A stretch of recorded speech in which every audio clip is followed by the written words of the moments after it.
Right, so I got overwhelming responses, and today let me respond to this.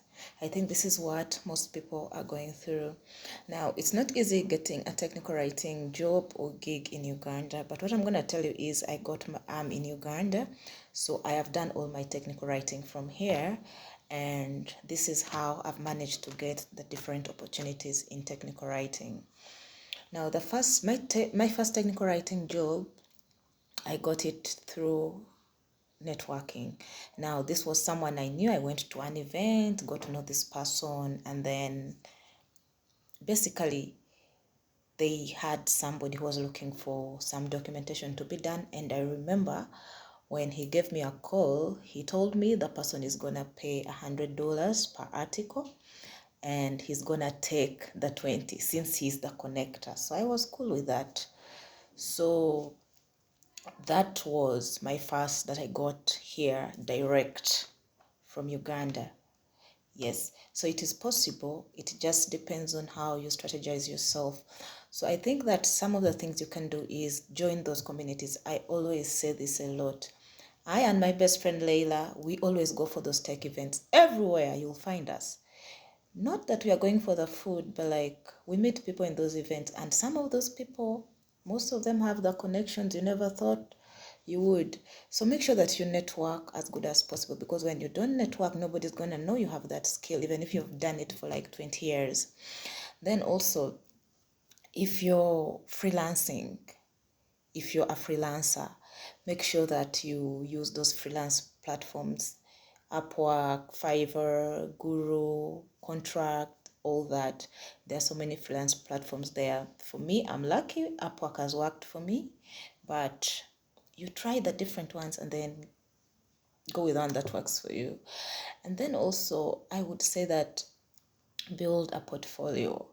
Now, most of my technical writing jobs have come through my portfolio. I write a lot. Even before I was having those jobs, I was writing.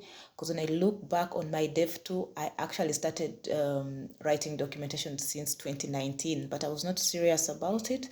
I only became serious about it in like 2022, after getting some traction, after also realizing that okay, it actually pays.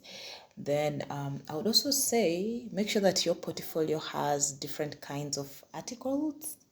Now you have like a user guide article, have like SOPs, API docs, or a sample project. Have it written somewhere. Now for me, for my portfolio, I use Hashnode.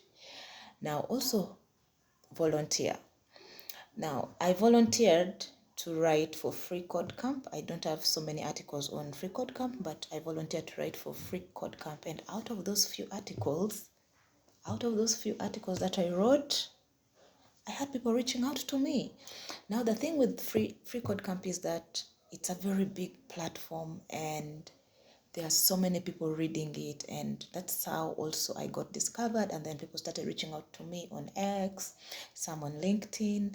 And then also you can still use LinkedIn. I know most people are saying LinkedIn, oh, there are no jobs on LinkedIn, but actually when you show up for yourself, also you have to be like posting consistently.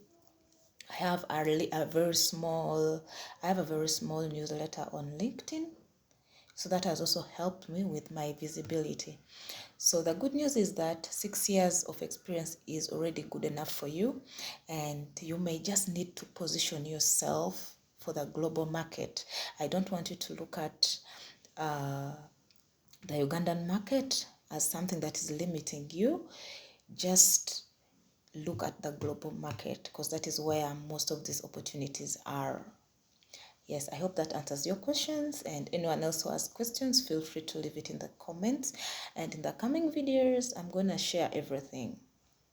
How to do your applications, how to do your portfolios, and how to position yourself to these opportunities that are for specifically technical writers.